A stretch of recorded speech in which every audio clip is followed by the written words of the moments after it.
Assalamualaikum warahmatullahi wabarakatuh. Kami dari kelompok 13 yang beranggotakan saya sendiri Neng Yuni dengan kedua rekan saya Neti Auliasari dan Novinda Listasari. Di sini kami akan menjelaskan mengenai problematika pengembangan kurikulum pendidikan agama Islam. Langsung saja, yang pertama saya akan menjelaskan mengenai pengertian problematika pendidikan. Menurut Kamus Besar Bahasa Indonesia, problematika diartikan sebagai suatu hal yang menimbulkan masalah, suatu hal yang belum dapat dipecahkan dan diartikan sebagai permasalahan. Sedangkan menurut lembaga pendidikan, terutama dalam lembaga pendidikan agama, problematika diartikan sebagai suatu hambatan yang dialami oleh pendidik untuk mencapai tujuan pendidikan tersebut. Adapun problematika yang sering timbul yang pertama dialami oleh pendidik. Problematika yang dialami oleh pendidik ini dapat dilihat dari dua segi, yaitu kuantitas dan juga kualitas. Kuantitas sendiri berkenaan dengan masih kurangnya jumlah pendidik, baik itu di daerah terpencil atau di suatu daerah pedesaan. Sedangkan kualitas berkenaan dengan kompetensi yang dimiliki oleh pendidik itu sendiri. Yang kedua, peserta didik.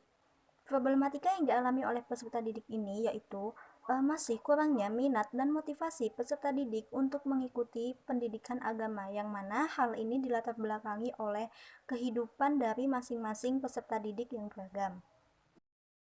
Yang ketiga, kurikulum.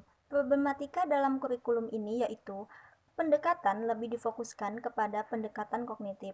Adapun problematika yang lain yang menyangkut dalam kurikulum ini adalah ketersediaan batas waktu yang dialokasikan sangatlah terbatas, yang mana dalam cakupan kurikulum yaitu terdiri dari Al-Quran, hadis, akhlak, sejarah, dan kebudayaan Islam. Sedangkan waktu yang dialokasikan sangatlah terbatas. Hal inilah yang menjadi problematika dalam kurikulum itu sendiri. Yang keempat, sarana dan fasilitas. Dalam problematika ini, masih ditemukannya sekolah-sekolah atau madrasah-madrasah yang belum cukup memfasilitasi, seperti belum adanya musola, belum adanya tempat untuk berwudu, baik itu digunakan untuk peserta didik ataupun tenaga kependidikan. Yang kelima, menyangkut mata pelajaran itu sendiri. Hambatan yang dialami dalam mata pelajaran agama adalah masih banyaknya peserta didik yang belum tertarik untuk mempelajari pembelajaran agama, yang mana hal ini dilatar belakangi dengan adanya kebosanan yang dialami oleh peserta didik dan lain sebagainya. Yang keenam, evaluasi. Evaluasi yang diberlakukan selama ini adalah mengukur kognitif peserta didik, yang mana nantinya nilai itu dimasukkan ke dalam raport. Dapat kita ambil contoh, bisa jadi peserta didik yang rajin beribadah nilainya lebih rendah daripada peserta didik yang tidak rajin beribadah. Yang ketujuh, menyangkut hubungan antara guru dan orang tua peserta didik.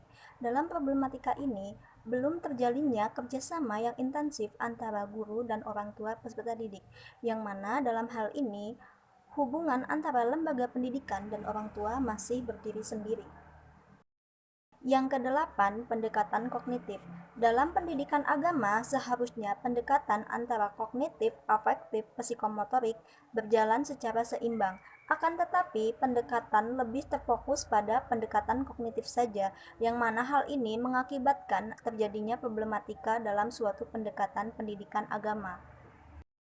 Dan yang terakhir, pengaruh budaya global. Dalam era ini tentunya banyak sekali membawa dampak, baik itu dampak positif ataupun dampak negatif, terutama dalam kehidupan peserta didik. Dalam dampak negatif sendiri, peserta didik dikhawatirkan dapat terpengaruh oleh adanya pergaulan bebas dan juga narkoba. Hal inilah yang nantinya akan menjadi hambatan atau problematika dalam pendidikan agama. Mungkin itu yang dapat saya sampaikan. Materi selanjutnya akan dijelaskan oleh rekan saya. Baiklah, saya akan melanjutkan pembahasan dari Mbak Neng Yuning. Di sini saya akan membahas tentang problematika pendidikan Islam di era global. Yang pertama yaitu jenis-jenis problematika dapat dibedakan menjadi dua, yaitu problematika sederhana dan problematika sulit. Problematika sederhana memiliki ciri skala kecil yang mana tidak memiliki keterkaitan dengan problematika yang lain, tidak memiliki konsekuensi yang besar, pemecahan masalah tidak memerlukan pemikiran yang luas dan mendalam, serta dapat diselesaikan secara individu. Sedangkan problematika sulit atau kompleks memiliki skala yang besar, yaitu memiliki keterkaitan yang erat dengan problematika lain, memiliki konsekuensi yang besar, dan pemecahan problematika ini memerlukan pemikiran keras atau analisis yang tajam. Yang kedua, era globalisasi.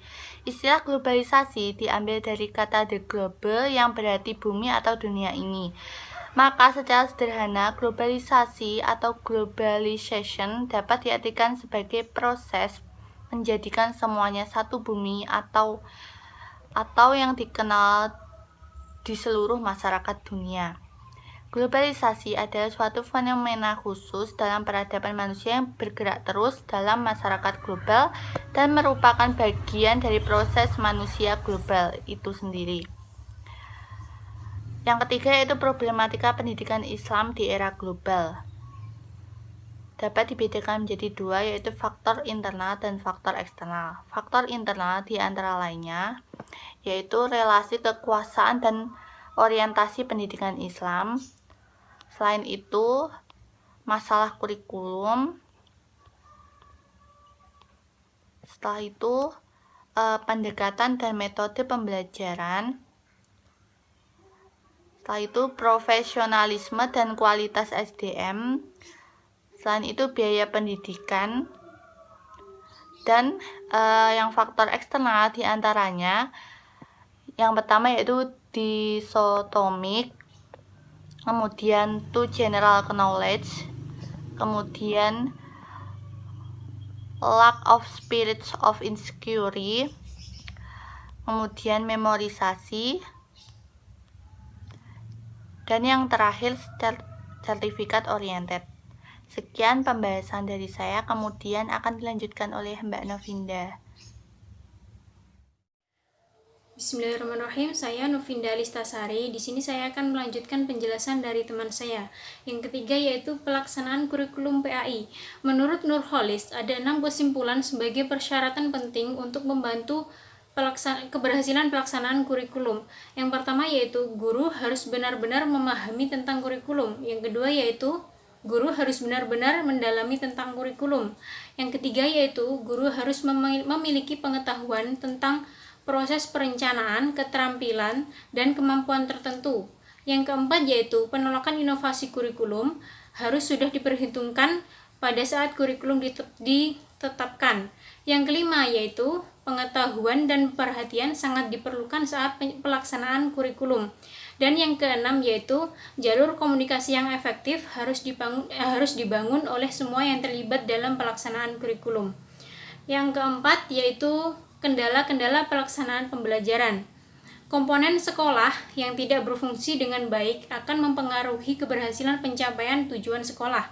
Nah, adapun kendala-kendala yang dapat menghambat pelaksanaan kurikulum diantaranya yaitu yang pertama sarana prasarana, contohnya minimnya fasilitas yang ada. Yang kedua yaitu kendala dalam birokrasi pendidikan. Nah, sekian penjelasan dari kelompok kami. Apabila ada kurang lebihnya, kami mohon maaf yang sebesar-besarnya. Wassalamualaikum warahmatullahi wabarakatuh.